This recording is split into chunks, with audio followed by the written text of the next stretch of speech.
भक्त असणारा आमचा जो पुत्र आहे, त्या पुत्राचा वियोग तू आम्हाला घडवलास, म्हणून राजा आम्ही तुला शाप देतो.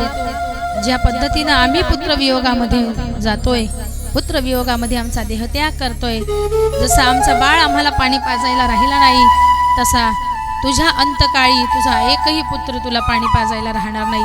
जसे आम्ही पुत्र शोकानं मरतोय, तसा तूही पुत्र शोकानं मरणार आहे. शाप दिला श्रावण बाळाच्या आई वडिलांनी आणि देहत्याग केला महाराज.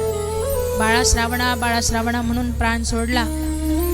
राजा दशरथानं दोन्ही असणाऱ्या त्या श्रावण बाळाच्या आई वडिलांचा आणि श्रावण बाळांचा अंत्यविधी त्या ठिकाणी केला आणि अयोध्या नगरीकडे परत निघाले. राजा दशरथ जसे राजमहालात आलेत, कैकेयीच्या असणाऱ्या भवनात गेले आणि एका लहान लेकरासारखे हुंदके देऊन त्या ठिकाणी दरवाजा बंद करून रडले.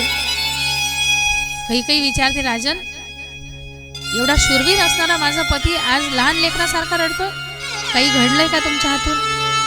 कुणी काही बोललं तुम्हाला? आपल्याला अपत्य नाहीत म्हणून कुणी काही तुम्हाला सुनावलंय का?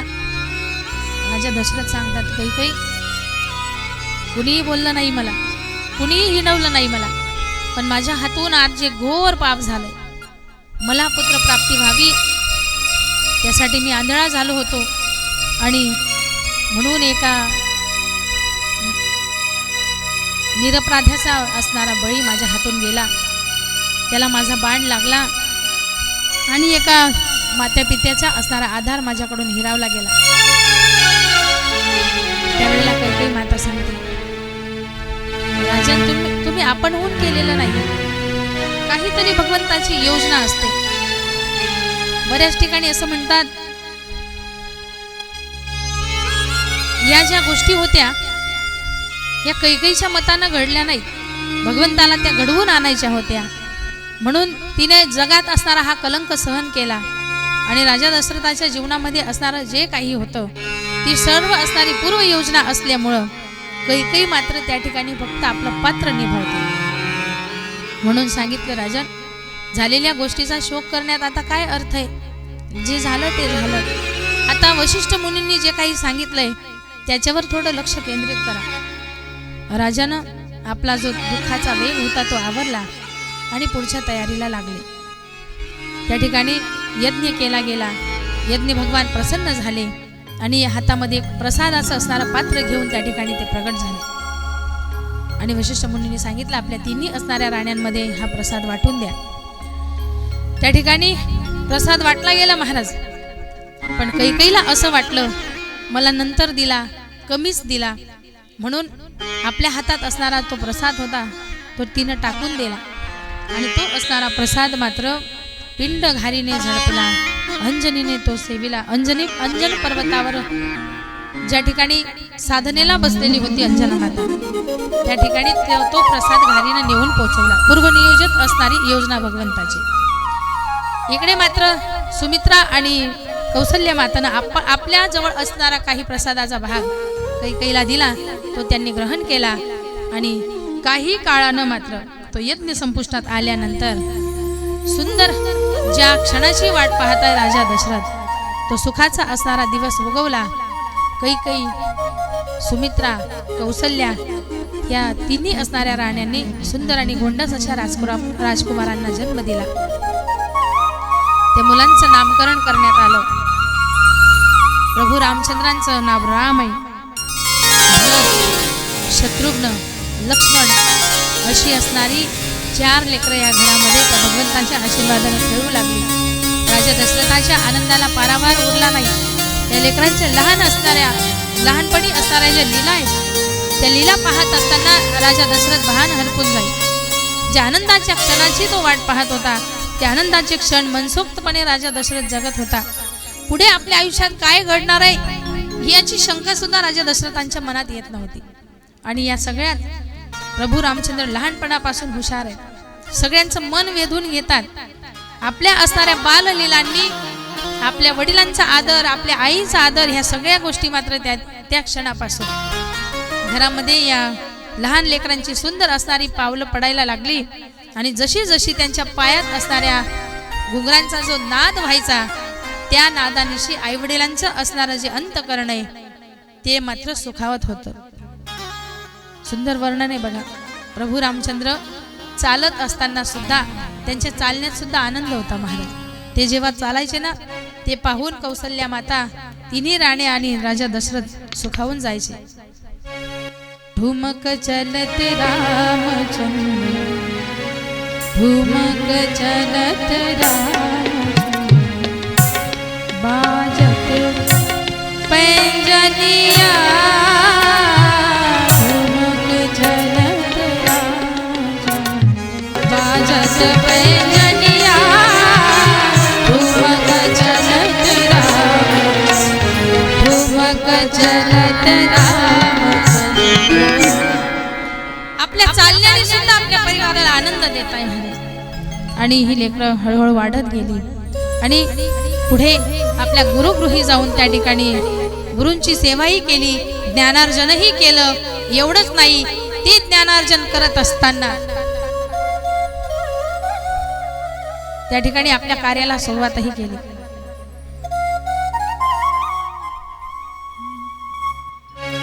प्रभू रामचंद्र गुरुगृही असताना त्या ठिकाणी आपल्या गुरूंची सेवा करत असताना निरोप आला महाराज, मिथिला नगरीमध्ये सीता मातेचं स्वयंवर आहे म्हणून आमंत्रण आलं. आणि त्या आमंत्रणाला मान देण्यासाठी सर्व असणारे आपले शिष्य घेऊन प्रभू रामचंद्रांसहित त्या ठिकाणी आपले गुरु गेले.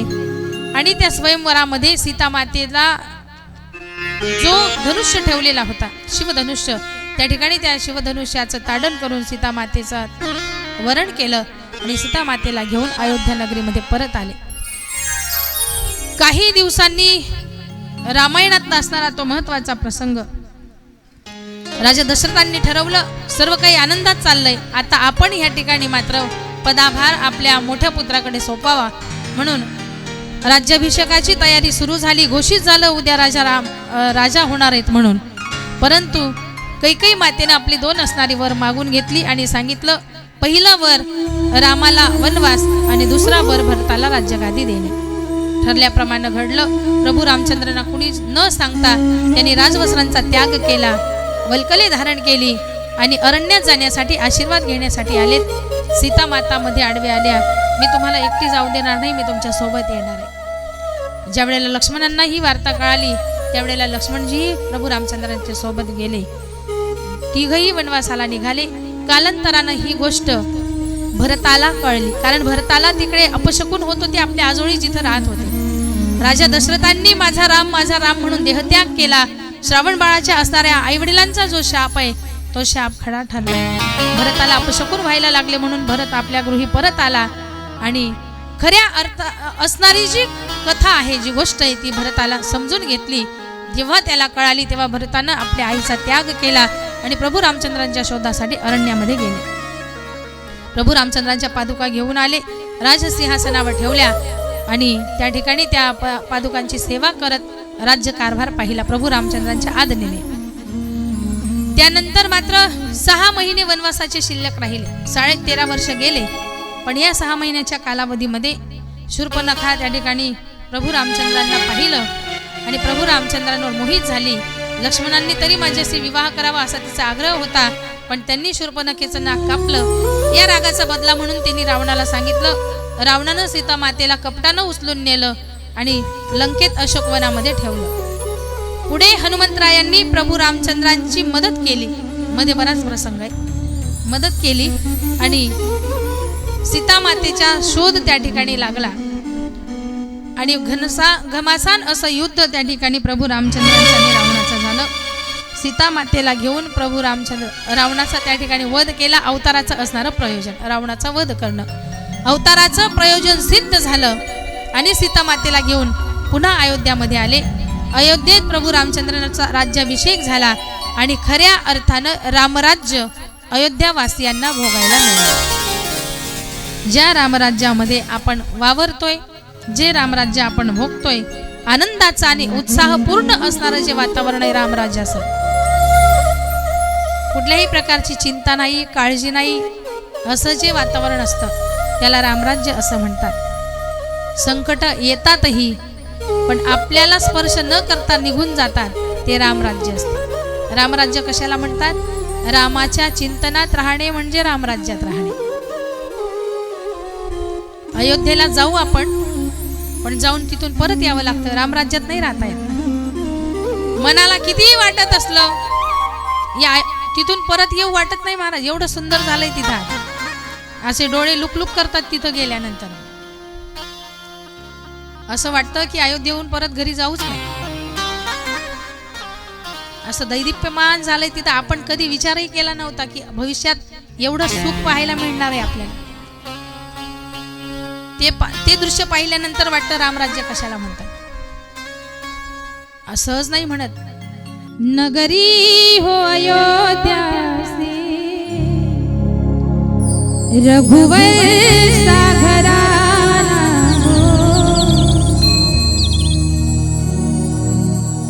म्हणायचं का महिला मंडळ?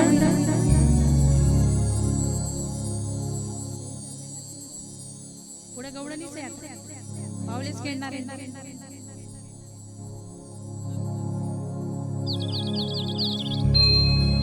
नगरी हो अयोध्यासी रघुवर सागराना चरण हो राघव के जहाँ मेरा ठिकाना हो. चरण हो राघव के जहाँ मेरा ठिकाना हो. नगरी हो अयोध्या की रघुकुल सागराना हो. चरण हो राघव के जहाँ मेरा ठिकाना हो. चरण हो राघव के जहाँ मेरा ठिकाना हो.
श्रवण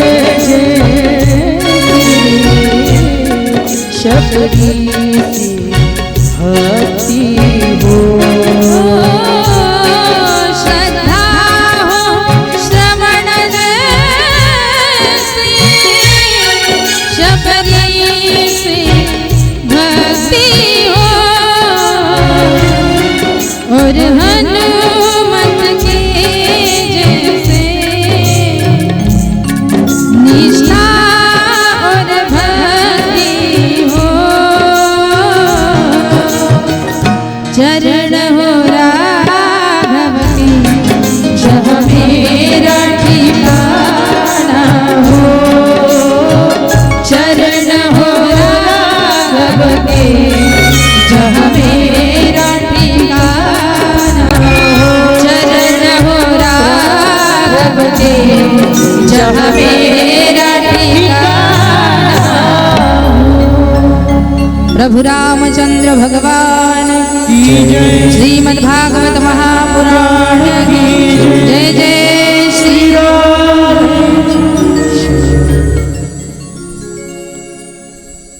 परम पावन सच्चरित्र आहे भगवान प्रभू रामचंद्रांचं मर्यादा पुरुषोत्तम असणारे प्रभू रामचंद्र प्रभू रामचंद्रांसारखा पुत्र नाही प्रभू रामचंद्रांसारखा मित्र नाही प्रभू रामचंद्रांसारखा पती नाही प्रभू रामचंद्रांसारखा भाऊ नाही प्रभू रामचंद्रांसारखा देव नाही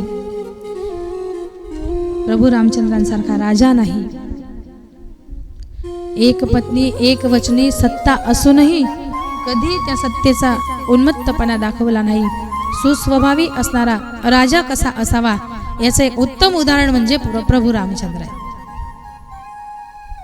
कधी मर्यादा न ओलांडणारे प्रभू रामचंद्र इकडे अवतार असा आहे एक वचनी एक बाणी आहे इकडचा अवतार असा आहे अनेक वचनी अनेक बाणी इथं एकदा वचन दिलं की पुन्हा कधीच वचन मोडायचं नाही रघुकुल रीत सदा चली आई प्राण जाई पर वचन न जाई पण इकडे असंही वचन द्यायचे मोडायचे सगळा कारभार आपल्या हातात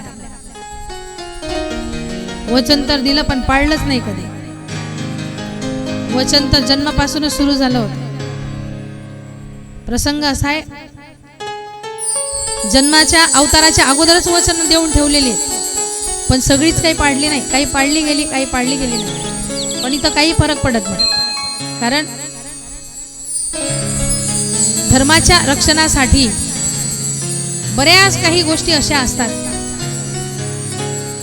जिथं मर्यादाही ओलांडाव्या लागतात आणि भगवान श्रीकृष्णांनी धर्माच्या रक्षणासाठी भक्तांच्या रक्षणासाठी अनेकदा अशा मर्यादा ओलांडल्या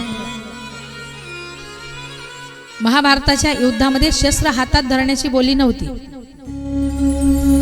पण तरीही चाक घेऊन धावूनच गेले होते ना रथाचं चाक घेतलं होतं एवढं तेवढं नाही बाण नाही गदा नाही रथाचं चाकच घेतलं धावून गेलं यामागेही प्रयोजन होतं भक्ताचा शब्द खरा करण्यासाठी भीष्म पण केला खरा धनुर्धरा रक्षे कारण हा जो अवतार आहे ना तो भक्तांच्या अधीन असणारा अवतार म्हणून प्रतिज्ञाही केली वचनही दिली पण सगळीच नाही पाळली गेली चरित्रात प्रवेश करण्यापूर्वी एक गोष्ट सांगावीशी वाटते आपल्या जीवनामध्ये थोडीफार सुखदुःखे आले की आपण सुखाने हुरळून जातो आणि दुःख आले की लगेच हिरमुसतो थोडीफार जरी असली तरी सुद्धा आपण आपल्या कर्माला दोष देतो आपल्यापेक्षा मोठे असतील घरामध्ये त्यांना दोष देतो यांनी आमचं चांगलं पाहिलं नाही यांनी आमची सोयच केली नाही स्वतःचा विचार केला मोठं संकट असलं की देवानं आमच्या बाबतीत काही बरं नाही केलं बऱ्याच असणाऱ्या तक्रारी असतात आपल्या आयुष्यामध्ये काही तर म्हणतात देवाने आम्हाला काहीच दिलं नाही देवाने एवढा सुंदर नरदेह दिलाय तुम्हाला अजून काय द्यायला पाहिजे मागे जे जे काही करून आलो ते आपल्या कर्माला भोगणंच आहे आपल्याला देवानं दिलं नाही असं म्हणून जमणार नाही आज जे जे काही येत आहे आपल्या वाटेला ही माग केलेल्या कर्माचंही फळ चांगलं येत असेल चांगल्या कर्माची फळं असतील वाईट केलं असेल वाईट कर्माची फळं आहेत ना कारण जन्म घेणे लागे वासनेच्या संगे तिला सोबत घेऊन आलो मागे जे काही केलंय ते सोबत घेऊन आलो आपण म्हणून आज जे जगतोय ना ते मागं जे काही करून आलोय ते फेडतोय. आज जे काही चांगलं करणार असाल याची भर तुम्हाला पुढे मिळणार आहे. म्हणून नरदेहाला चाड म्हटलं गेलंय. माऊली महाराष्ट्र ज्ञानोबा सांगतात हे चाड आहे. आज तुम्ही जे पेरणार आहे ते पुढे उगवणार आहे. चाड्यानं जसं पीक पेरल्यानंतर बी पेरल्यानंतर जसं पीक येतं तसं आज तुम्ही जे बीज पेरणार आहेत, जी सत्कर्मे करणार आहेत किंवा दुष्कर्मे करणार असतील, जे पेराल तेच उगणार. असं नाही होणार तुम्ही आंब्याची बी लावली बाबुडे येतील असं होणार नाही. माणसं म्हणतात मी चांगलंच करत राहतो पण माझ्या वाट्याला दुःखच येतं. या चांगल्याचं फळ पुढे मिळणार आहे तुम्हाला. पण आज जर चांगलं करत गेला तर पुढे तुमचं चांगलं होणार. म्हणून आज आपण फक्त आणि फक्त चांगलं करण्याचा प्रयत्न करायचा. कोण आपल्याला काय म्हणतंय, दुःख देतंय, निंदा करतंय, ह्या गोष्टींकडे दुर्लक्ष करावं लागेल. आपल्याच बाबतीत घडतंय असं नाही. भगवान अजून अवताराला आलेले नाहीयेत. अजून अवतार कार्य व्हायचंय. अवताराला येण्याच्या अगोदर मारण्याचे प्लॅन सुरू आहेत. कुठे? मथुरेमध्ये. जन्माला येण्याच्या अगोदर ज्याला मारण्याचे प्लॅन सुरू आहेत अशा भगवंताचं चरित्र आहे ते. पण कधीही हार मानली नाही देवाने. स्वतःची असणारी जवळची माणसं प्लॅनिंग आखतायत. स्वतःचा मामा जो म्हणवतोय, देवकीचा भाऊ जो म्हणवतोय, तो प्लॅनिंग आखतोय की येणारा माझा शत्रू असणार आहे आणि आपल्याला त्याला मारायचं आहे. अजून अवताराला आला नाही पण त्याला मारण्याचे मात्र प्लॅनिंग आखले जात आहे. स्वतः भगवंत आहेत, त्यानं दुसऱ्याची असणारे आयुष्याची रचना केली म्हणतात, त्यानं जीवाचं दान दिलेलं म्हणतात. तो जगाचा मालक आहे असं म्हणतात. तो सगळ्यांना सुख दुःख देतो, सगळ्या जगाला सुखावणारा माझा भगवंत अवतार कार्य आलं, जन्माला आलेत बंदीगृहामध्ये. त्यांच्या वाटेला हे दुःख आहे महाराज. कुठे जन्माला आले? बंदीगृहात जन्माला येतात. आणि काही तासांचं असणारं ते लहानसं असणारं अर्भक भर पावसामध्ये वासुदेवांच्या डोक्यावर मथुरेपर्यंत गोकुळापर्यंत जाते. मथुरेवर हे थोडं दुःख आहे का? लहान असणारी लेकरं हवा लागू नये म्हणून आपण घराच्या बाहेर काढत नाही. पण स्वतः देवाच्या वाटेला हे दुःख आहे. धोधो कोसळणारा पाऊस आहे वरून आणि भगवंताला वसुदेवजी पाठीत घेऊन जात आहे. आपली लेकरं आपण गाडीतही नाही नेत. घरी काय सोय करायची ते करा म्हणतो. प्रवासात आजारी पडते म्हणतो. आणि ते अर्भक वसुदेवजींना पाठीत भर पावसात यमुनेच्या प्रवाहातून न्यावं लागलं. हे दुःखच आहे त्यांच्या आयुष्यात. कसे बसे आई वडिलांच्या हातून त्या ठिकाणावर निघाले आणि स्वतःच्या आईचं दूधही ज्याच्या नशिबात नाहीये.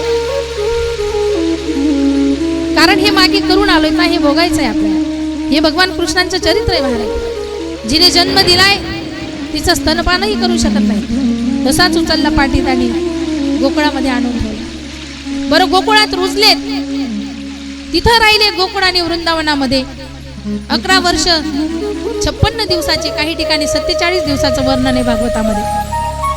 तिथं रुजलेत. आता तिथं आनंद मिळायला लागला होता, तिथूनही काढता पाय घ्यावा लागला. जिथं आनंद मिळायला प्रारंभ झाला की तिथून काढता पाय. इथं देवकी वसुदेवांचं प्रेम नशिबात नाहीये. नंद बाबा आणि नंदराणी आपल्या जीवापेक्षाही जास्त प्रेम करतात. गोकुळवासी भगवंतावर जीवापेक्षा जास्त प्रेम करतात. पण अशा ठिकाणी त्यांना राहता आलं नाही. हे कमी दुःख आहे का त्यांच्या जीवनात? एवढं दुःख तर आपल्या वाटेला आलेलंही नाही. आपण सहनही करू शकलो नसतो. अशा भगवंताचं चरित्र आहे. पण कधी कुणाकडे धागा घेऊन, बाबा माझ्या आयुष्यात असे प्रसंग येतात, हा धागा घ्या बांधा माझ्या हाताला. कधी गंडे दोरेवाल्याकडे गेले नाही. कधी एखाद्या भविष्यकाराला हात नाही दाखवला, माझ्या जीवनात एवढे दुःख आहेत बाबा, जन्माला आलो, माझ्या आईचं दूध माझ्या नशिबात नाही. ज्यांनी जन्म दिला त्यांच्याजवळ राहू शकलो नाही. जे प्रेम करतात त्यांच्याजवळ राहू शकत नाही.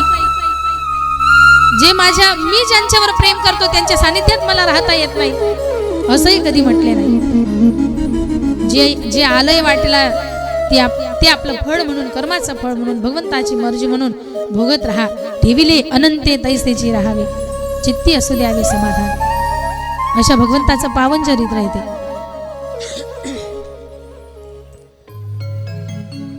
मथुरेमध्ये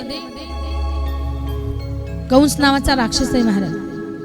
आणि तो राक्षस उन्मत्त झालेला आहे. गायी ब्राह्मणांना त्रास देतो, धर्तीवर अन्याय अत्याचार पसरवला. जे काही यज्ञ वगैरे असतील ते ऋषीमुनींची ते यज्ञ मोडीत काढत होता. गुरुकुल असतील, पाठशाळा असतील, यांना आग लावत होता. हाहाकार माजवला सगळीकडे आणि पृथ्वीला या गोष्टीचं ओझं झालं. तिला या पापाचा भार असह्य झाला आणि ब्रह्मदेवाकडे गाईचं रूप घेऊन रडत गेली आणि सांगितलं, देवा तुम्ही माझी निर्मिती केली खरी, पण माझ्या वाटेला हे काय दुःख आहे. सगळीकडे कंसानं हाहाकार माजवलाय, तुम्ही मात्र या ठिकाणी निवांत पहुडलेले आहात, यावर उपाय सांगावा. सर्व देवी देवता त्या ठिकाणी आले आणि कंसाच्या अत्याचारापासून मुक्ती मिळावी यासाठी भगवंताला प्रार्थना केली. देवा या संकटातून तूच आम्हाला सोडू शकतोस, तुझ्याशिवाय कुणीही वाली नाही. भगवंतानं आश्वासन दिलं की लवकरच मी अवतार घेणार आहे. सर्व असणाऱ्या देवांना आश्वासित केलं, तुम्ही सगळेजण त्या ठिकाणी गोकुळामध्ये जा, मीही अवताराचं प्रयोजन करून त्या ठिकाणी येतो. सर्व असणारी देव आपापल्या कामाला लागली आणि भगवंतानी शेषाला आता विनंती केली, चला आपल्याला अवतार घ्यायचा आहे, कंसाचा अत्याचार वाढलाय. इकडे कंसाने आपली बहीण असणारी जी देवकी आहे त्या देवकीचा विवाह वसुदेवांशी करण्याचं ठरवलं. वरती अवताराचं प्रयोजन चाललंय आणि इथं नाईलाजानं का होईना या पाप्याच्या हातून मरण्यापेक्षा विवाह केलेला पुरता, म्हणून वसुदेवांनी होकार दिला. विवाहाचा मुहूर्त ठरला आणि त्या ठिकाणी नगरात वरात निघाली. महाराज वरातीचं असणारं सारथ्य कंस करतोय, लोकांना दाखवायचंय की मी माझ्या बहिणीवर किती प्रेम करतो म्हणून. भरपूर असा त्या ठिकाणी कंसाने, ज्याला आपण कन्यादान म्हणतो, त्या कन्यादानाच्या स्वरूपामध्ये भरपूर असं धन दिलं. आईनं नगराच्या मध्यभागी वरात आली आणि आकाशवाणी झाली, कंसा कौतुकानं ज्या बहिणीच्या रथाच्या वरातीचं सारथ्य तू करतोयस त्याच देवकीचा असणारा 8वा पुत्र तुझ्या वधाचं कारण ठरणार आहे, तुझा काळ ठरणार आहे. क्षणात सगळं आनंद मावळला, प्रेमही मावळलं देवकी विषयीचं. रथाच्या कोपऱ्यात त्यानं जी खडक ठेवलेली होती ती उचलली आणि तशीच घेऊन देवकीवर मारण्यासाठी धावला. तोपर्यंत वसुदेवांनी हात धरला, थांब कंसा, आजपर्यंत तुझी बहीण होती, तुझा अधिकार होता, पण जेव्हापासून मी तिचं पाणी ग्रहण केलंय आता तिच्या संरक्षणाची सर्वस्वी जबाबदारी माझी आहे, म्हणून तू तिला मारू शकत नाहीस. कंसानं सांगितलं, तिच्या पोटी येणारा 8वा माझा काळ ठरणार आहे. हे ऐकूनही मी शांत बसणार आहे असं वाटतं का तुम्हाला? वसुदेवजी सांगतात, माझ्यावर विश्वास ठेवा, पाहिजे तर आम्हाला नजर कैदेत ठेवा. समजावलं, तू एवढा वीर आहेस, पराक्रमी आहेस, सगळीकडे तुझी कीर्ती आहे कंसा, तशी तर अपकीर्ती होती, पण ज्याला त्याची भाषा समजते त्या भाषेत समजवावं लागतं. अहंकाराला काय भाषा समजणार आहे? अहंकाराला फक्त हरभऱ्याच्या झाडावर चढवायचं. तुझ्यासारखा माणूसच नाहीये जगामध्ये, तुझ्यासारखा चांगला माणूस शहापुरात नाहीये, तुझ्यासारखा चांगला माणूस बुरानपूर जिल्ह्यात नाहीये, तुझ्यासारखा दानशूर माणूस भेटणार नाही कुठे आम्हाला. बस हरभऱ्याच्या झाडावर चढला, खिशात हात घातलाच त्याने. 100च द्यायचं ठरवलं होतं, पण स्तुती केल्यामुळे 500 भेटतात, असं असतं. ज्याची भाषा त्याला समजते ना, मग कंसाला त्याच्या भाषेत समजावतात. अरे तुझ्यासारखा पराक्रमी राजा एका स्त्रीचा वध करेल तर तुझी अपकीर्ती होईल. कंसानं त्याच्या बहिणीलाच मारलं म्हणून एवढे सगळे लोक सामील झालेत वरातीमध्ये. एकाच्या मुखानं 10च्या मुखापर्यंत जातं, 10च्या मुखातून 100च्या मुखापर्यंत जातं. जगभर तुझी अपकीर्ती होईल. लोक म्हणतील, काय राजा आहे, काय पराक्रमी आहे, स्वतःच्या बहिणीला मारलंय त्याने, म्हणून कलंक लागेल तुझ्या नावाला. राजन, इथं मनाचा मोठेपणा दाखव, म्हणजे तुझी कीर्ती होईल सर्वत्र. कंसाला समजलं, हातातलं खडक ठेवलं. मग तुझं काय म्हणणं आहे? मी माझ्या मरणाची वाट पाहत बसू का? वसुदेवांनी सांगितलं, तसं नाही, तू पाहिजे तर आम्हाला नजर कैदेत ठेव, आम्हाला होणारं प्रत्येक संतान मी तुझ्या स्वाधीन करेन. वसुदेव विश्वास ठेवण्यासारखे होते महाराज. राक्षसाला सुद्धा विश्वास पटावा एवढं सुंदर आणि सदाचारी वर्तन होतं वसुदेवांचं. कंसाला विश्वास पटला, त्यांना माहिती आहे वसुदेवजी आपला विश्वासघात करणार नाहीत, म्हणून बंदीशाळेत ठेवलं दोघांना. कालांतराने पहिला पुत्र जन्माला आला. वसुदेवांनी तेवढ्याच विश्वासानं, जेवढ्या विश्वासानं कंसानं त्यावेळेला देवकीला सोडलेलं होतं, तेवढ्याच विश्वासानं पहिलं असणारं आपलं अपत्य कंसाच्या समोर धरलं. सांगितलं, राजन, पहिलं अपत्य तुझ्या स्वाधीन करतोय. लहानसं असणारं ते अर्भक कंसाने आपल्या हातात घेतलं आणि त्या अर्भकानं गोड अशी स्माईल दिली कंसाकडे बघून. लहान लेकरं हसतात ना, त्यांच्या नादात असतात, पण त्यांचे ते हसणं फार गोड असतं. ते पाहून कंसाचं हृदय द्रवलं. एवढंसं असणारं अर्भक आहे म्हणे, हे काय करणार आहे, मला काय मारणार आहे, आणि माझा काळ तर आठवा आहे ना, मग हा कशाला माझा वध करेल, म्हणून याला सोडून देणंच योग्य राहील. आणि तसाही मी त्याचा मामा आहे. म्हणून विचार करतोय, तोपर्यंत वरपर्यंत विचार पोचला कंसाचा. देव हादरले. अरे, राक्षस पुण्य करायला लागले तर कसं होईल, त्यांचं साम्राज्य चालेल सगळीकडे, कुणीतरी अडवा त्याला. नारद मुनींना बोलवलं पटकन. नारद मुनी असे सगळीकडे चालते त्यांची, कुठेही गेले, राक्षसांच्या दरबारातही चालते, देवांगणांमध्येही चालते, महादेवांच्या पुढेही चालते, वैकुंठात गेले तरी सुद्धा नारद महर्षींचं चालते. आलेत धावत पळत, म्हणाले, राजन राजन राजन काय करताय. म्हणे, हो, एक लहानच असणारा अर्भक आहे, ते काय मारणार आहे मला, माझा काळ तर आठवा आहे ना म्हणे, आठव्याचा हात पाहिन, याला मारून काय फायदा नाही. नारदजी चतुर आहेत.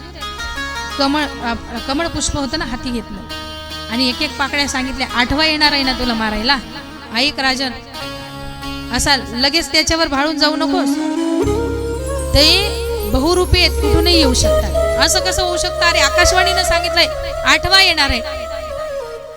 नारदजी म्हणतात, अरे किती डोकं खाशीन माझं, ऐक जरा. शेवटी ते कमळ हातात घेतलं आणि समजवायला सुरुवात केली. हे बघ, कमळ दळ आहे, या दिशेनं मोजायला सुरुवात कर. मोजायला सुरुवात केली महाराज. त्यांची जी भाषा असेल ती, पण मला 1-2ची भाषा येते ते सांगते. 1 2 3 4 5 6 7 8 मोजले. पहा बरं, 8 शेवटी आला की नाही. नारद महर्षींनी सांगितलं, ठीक आहे, आता इकडून मोजायला सुरुवात कर. जिथून 8 मोजले होते तिथून सुरुवात केली. लक्षात आलं का कंसा काय सांगायचंय मला, आठवा पहिला होऊन येऊ शकतो, असं काही ठरलं नाही. आठवाच होऊन येईल असं काही ठरलेलं नाही, पण आठवा पहिला होऊन येऊ शकतो, पहिला आठवा होऊन येऊ शकतो. म्हणून वधी बालकासी ठेवू नको, पुण्य सारा वया आले देव ऋषी, वधी बालकासी ठेवू नको. हा मोठा झाल्यावर तुझा काळ होईल, पुढे काहीतरी विपरीत घडण्यापेक्षा आजच मारून मोकळा हो. रावण आणि कंस दोन्हींपैकी कोण चांगलाय सांगा. रावण चांगलाय की कंस चांगलाय. दोघांविषयी चांगली माहिती तुम्हाला. रावण कसा होता हेही माहिती आणि कंस कसा होता हेही माहिती. कोण चांगलाय दोघांमध्ये. कंस चांगलाय. रावण अहंकारी असल्यामुळे कुणाचंच ऐकलं नाही. बिभीषणानं समजावलं होतं सीता मातेला इथं आणू नको, रावणानं ऐकलं नाही. हनुमंतराय गेले समजवायला, रावणानं ऐकलं नाही. अंगदजी गेले होते, अंगदजींचं ऐकलं नाही. आणि म्हणून स्वतःच्या बायकोलाही समजावलं होतं मंदोदरीनं. प्रभू रामचंद्र आहेत ते, त्यांची असणारी पत्नी परत करा विनंतीही केली होती. रावणानं ऐकलं नाही, नाश झाला. कंस मात्र ऐकायचा. वसुदेवानं सांगितलं सोडून दे, ऐकलं. आता नारद महर्षींनी सांगितलं मारून टाक, मारून टाकलं. शिळा होती त्या बंदीशाळेच्या बाहेर. लहानसं असणारं ते अर्भक गोल गोल फिरवलं आणि त्या शिळेवर आदळून दिलं. असं करता करता 6 असणारे अपत्य वसुदेवांनी त्या कंसाच्या स्वाधीन केले. त्यांना माहिती हा काय करणार आहे, तरी सुद्धा स्वाधीन करत गेले. कारण भगवंतावरची असीम असणारी जी श्रद्धा असते, ती श्रद्धा आपला एक दिवस येईल असा भाव त्यांच्या मनात असतो. आणि म्हणून 6 असणारी अपत्य त्याच्या स्वाधीन केली आणि कंसानं 6 मारली. 7वा असणारा जो गर्भ होता, योग मायेच्या सहाय्यानं रोहिणीच्या उदरामध्ये, जी वसुदेवांचीच पत्नी आहे, रोहिणीच्या उदरामध्ये योग मायेनं स्थापित केला. इथंही असं घडलं होतं. लोकांनी शंका घ्यायला सुरुवात केली. हिचा पती तर जेलमध्ये आणि हिला कसं काय गर्भ राहिला. मग शेवटी अग्निकाष्ट रचलं. म्हणे मी आता स्वतःला जाळून घेते. त्यावेळेला आकाशवाणी झाली, हा जो गर्भ आहे हा भगवंताची असणारी एक योजना आहे, म्हणून रोहिणीवर कुणीही शंका घेऊ नये. सगळ्या शंकांचं निरसन झालं आणि त्या ठिकाणी सप्तमीला बलरामांचं म्हणजे शेष भगवंताचा असणारा जो अवतार आहे, बलरामांचं त्या ठिकाणी अवतरण झालं. आता वेळ होता, प्रसंग आहे भगवंताच्या आगमनाचा. ज्या वेळेला भगवंतांनी आपलं तेज वसुदेवांच्या हृदयात स्थापन केलं, वसुदेवांच्या हृदयातून तेज देवकीच्या हृदयात स्थापन झालं, आणि जेव्हा हे तेज देवकीच्या गर्भात स्थापन झालं त्यावेळेला देवकीचे तेज दिसे जैसा सूर्य, कंस असा जळायचं महाराज ते पाहून, कोटी सूर्याचं तेज, हे देवकीचं तेज मला जाळून टाकेल की काय असं त्याला वाटायचं.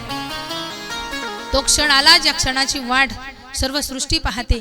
भगवंताचे असणारे भक्त त्या ठिकाणी आनंदाने भगवंताने लवकर आगमन करावं यासाठी निनाद करतात, आणि त्या निनादानं आसमंत दुमदुमून गेला महाराज. भगवंताचे सर्व असणारे भक्त ब्राह्मण त्या भगवंताच्या आगमनाच्या अगोदरच सगळं असणारी जी सृष्टी ती प्रफुल्लित झालेली होती.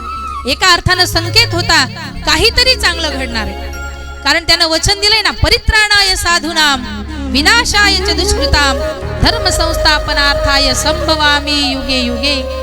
जेव्हा जेव्हा माझ्या भक्तांना त्रास होईल, जेव्हा जेव्हा धर्मावर ग्लानी येईल, तेव्हा तेव्हा मी एक नवीन अवतार धारण करून येईल असं वचनबद्ध आहे महाराज. धर्मरक्षावय अवतार घेसी आपुल्या पाळीसी भक्त जना. आणि असा वचनबद्ध असणारा परमात्मा त्या ठिकाणी येण्यासाठी सज्ज झाला, आणि भगवंताच्या असणाऱ्या भक्तांच्या आनंदाला पारावार उरला नाही. त्यांना घाई झाली महाराज, आणि त्या घाईत म्हणतात, भक्तो के राजा श्याम श्याम मोरे आजा, गोविंद मोरे आजा, भक्तो के राजा. आनंदाच्या भरात भगवंताला लवकर येण्यासाठी विनंती करतात. आणि श्रावणाचा महिना आहे, श्रावण महिना, आणि त्या श्रावण महिन्याची अंधारी असणारी रात्र आहे महाराज. आणि त्या असणाऱ्या रात्रीत निसर्गालाही आपला वेग आवरता आला नाही, एवढा आनंद झालाय. धो असणारा पाऊस कोसळतोय, मध्यरात्र आहे, कृष्ण पक्ष आणि अष्टमी तिथी आहे. आणि अशा असणाऱ्या प्रसंगी धर्तीवर असणारं नवचैतन्य पसरलंय, आणि त्या कारागृहामध्ये विलक्षण असं तेज पसरलं, आणि त्या तेजाच्या सोबत माझा भगवान त्या ठिकाणी अवतरित झाला. गोपाल कृष्ण भगवान भगवंताचं अवतरण झालं, आणि वसुदेव देवकीला आनंद झाला. सुंदर असं ते स्वरूप पाहिलं भगवंताचं. देवकी मातेनं सांगितलं, देवा अवताराला तर आलास माझ्या उदरी, पण आता जर कंसाला झणी कंसासी कळेल, माझ्या बालका वधेल, म्हणून लपवा लपवा जग जेठी. डोळ्यात अश्रू आहेत देवकी मातेचे, आणि वसुदेवांना विनंती करतायत, अहो कंसाला कळालं तर याही असणाऱ्या माझ्या बालकाचा तशाच पद्धतीनं वध करेल, याच्या अगोदर जे झाले, म्हणून त्वरा करा आणि या बालकाला मात्र एका सुरक्षित ठिकाणी पोहोचवा. अगोदर भगवंतांनी सूचना देऊन ठेवलेल्या होत्या. माझं अवतरण झालं त्यावेळेला मी बोलणार नाही, पण मला इथून पटकन उचलायचं. नंदाच्या घराला मजनी गोकुळाला. वसुदेवजी आपल्या हातपायांकडे पाहतात. लोखंडी असणाऱ्या साखळ्यांमध्ये, दंडांमध्ये आपण आवडलं गेलंय. आपल्या पायात दंड आहेत, हातामध्ये साखळ्या आहेत. सगळे असे आवडले गेलेलो असताना, बंधनामध्ये अटकलो असताना कसं आपण गोकुळापर्यंत पोहोचणार आहे विचार करत असताना महाराज, देव अवताराला आला तरी शंका आहे. देवानं सांगितलंय, आश्वासन दिलंय, नंदाच्या घराला मज नेई गोकुळाला, तरी शंका आहे. देवानं सांगितलं होतं तुम्ही एक पाऊल उचला, बाकीचं सगळं कार्य मी माझं करेल. आणि आठवलं, हात सरसावले पुढे, हाताची बंधनं गळून पडली. पाय उचलला, पायाची बंधनं गळून पडली. घेतले भगवंताला, टोपलीत ठेवलं, आणि जसं जसं उचलिला कमळापती, उचलिला कमळापती, उचलिला कमळापती, उचलिला कमळापती, हो उचलिला कमळापती, उचलिला कमळापती, उचलिला कमळापती, उचलिला कमळापती, हो उचलिला, हो उचलिला कमळापती उचलिला कमळापती हो उचलिला कमळापती उचलिला कमळापती